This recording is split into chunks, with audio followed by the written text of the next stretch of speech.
Two people held after smashing hole in Great Wall of China to build a shortcut. Two individuals have been apprehended for using an excavator to create a hole in the Great Wall of China, as reported by state broadcaster CCTV. Police in Shanxi province traced the tracks left by the machinery, discovering that the suspects had attempted to establish a shortcut through the historic symbol of China's imperial might. The individuals confessed during questioning, citing their intention to reduce local travel time. The detained suspects are a 38-year-old man and a 55-year-old woman. The damaged sections of the Great Wall, situated about 6-hour drive west of Beijing, dates back to the Ming Dynasty and was considered relatively intact with significant research value.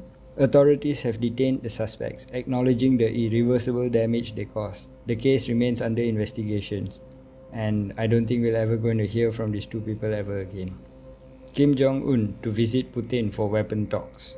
North Korean leader Kim Jong-un is reportedly planning to meet with Russian President Vladimir Putin, with discussions likely to involve the potential supply of weapons from North Korea. The meeting's location remains uncertain. The White House revealed ongoing arms negotiations between the two nations. Russia's Defense Minister Sergei Shoigu previously attempted to persuade North Korea to provide military ammunition. There is also apprehension that Kim Jong-un might seek advanced weapon technology or knowledge from Russia for its nuclear program. This meeting could be transactional, as Russia just needs weapons and North Korea requires financial resources and food. However, concerns about Kim Jong-un's personal security and the conditions of North Korean weapons may impede the meeting. Previous diplomatic efforts with North Korea, including a summit with former US President Donald Trump, have yielded limited progress in denuclearization. Well, North Korea just tested out 2 rockets yesterday, so I'm guessing this testing of rockets is probably trying to show and woo Putin to say that, I've got good working weapons, come buy from me. It's an interesting development. Let's see what happens from here. French state schools turn away dozens of girls wearing Muslim abaya dress. The French education minister reported that nearly 300 pupils arrived at school wearing the abaya, a long Muslim robe banned in schools a week prior. Most of these girls, aged mainly 15 or older, eventually agreed to change into different attire after dialogues with school staff, allowing them to attend classes.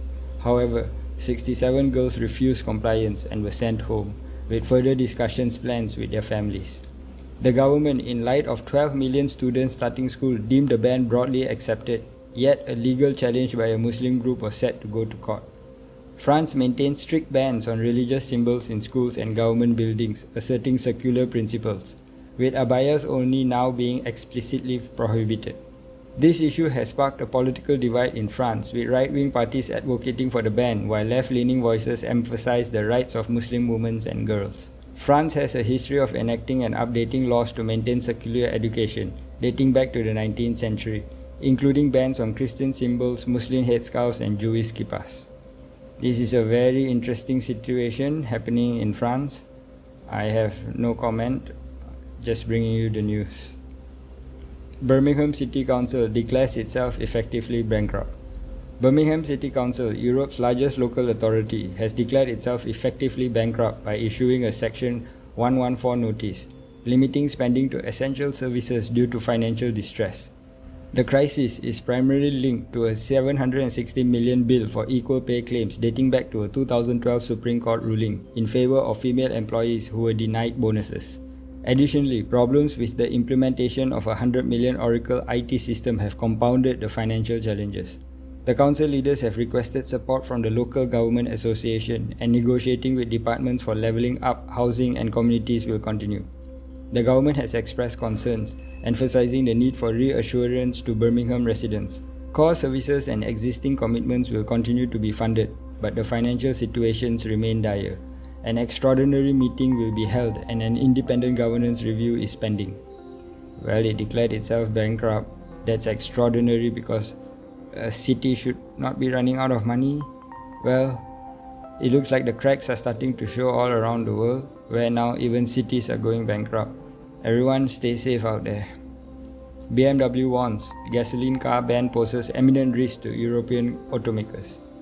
The European Union's commitment to prohibiting the sale of new gasoline and diesel cars and vans by 2035 is seen as a pressing concern by BMW chairman Oliver Zipse. He expressed doubts that European car manufacturers can compete in the impending electric vehicle price competition with their Chinese counterparts.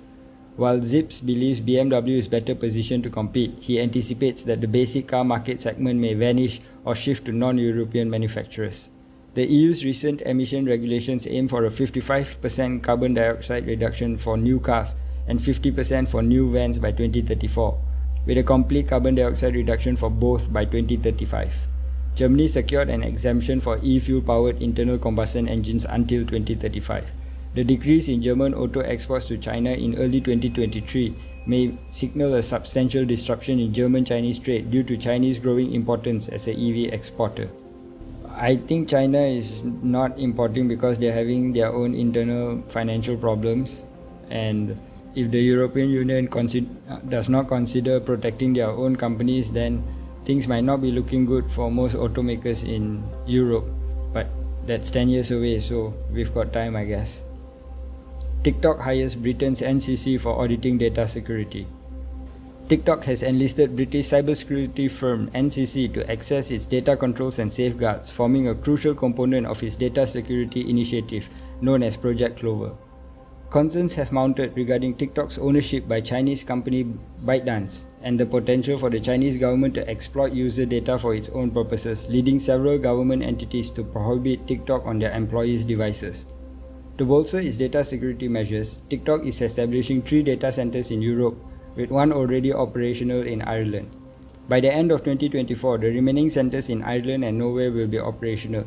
Additionally, TikTok has begun storing user data from Europe Economic Area and the UK in a secure zone called the European Enclave within the United States, while awaiting full functionality of its European data centers. TikTok and NCC plan to collaborate with European policymakers to elucidate the operational aspect of their system in the coming months. This initiative, known as Project Clover, was launched by TikTok in response to mounting concerns from lawmakers on both sides of the Atlantic regarding data security. Just because the servers are in Europe doesn't mean you can't just transfer them. Well, this boils down to trust. If you trust TikTok, good. If you don't trust TikTok, good. Moving on. Global business activity showed signs of slowdown in August. Global business activity faced significant slowdowns in the previous month due to challenges in the service sector caused by weak demand, rising prices, and increased borrowing costs. Eurozone's service industry contracted, raising concerns about a potential recession. Germany and France experienced contractions while the UK saw its sharpest business slowdown in 7 months. In Asia, China's service activity expanded at its slowest pace in 8 months, and India's growth decelerated. However, Japan's service sector bucked the trend with its quickest expansion in 3 months, driven by a strong consumer spending and a recovering inbound tourism. These economic concerns led to a decline in global equities, particularly due to worries about China's economic performance. The final Eurozone Composite Purchasing Managers Index (PMI) dropped to 46.7 in August, signaling a potential 0.1 contraction in the region's GDP for the quarter.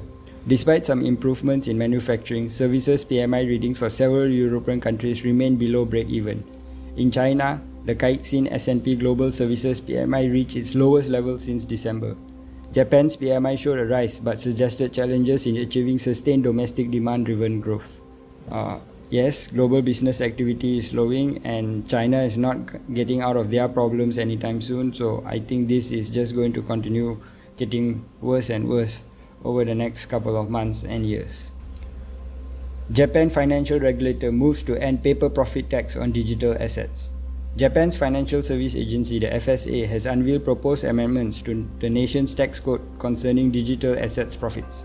The FSA aims to eliminate the unrealized gains tax on crypto asset firms, aligning Japan with global standards. Currently, Japanese entities are taxed based on their crypto holding, even if the assets aren't converted to fiat currency.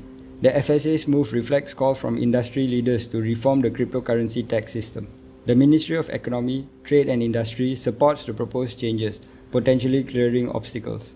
The Japanese Blockchain Association has advocated for these amendments to boost the sector, unify tax policies, and attract investments. Key proposals include eliminating tax on third-party issued tokens, taxing virtual currencies like stocks, introducing a 20% self-assessment tax, and abolishing taxes during crypto asset exchanges. These reforms could rejuvenate Japan's position in the global crypto space. Looks like Japan is also upping its regulator move after the fact that most users and most investors are now moving to DeFi. It's good that regulators are waking up, but let's see if it's too late. Thank you for staying till the end of the video. Please like, share and subscribe. I'll see you again tomorrow.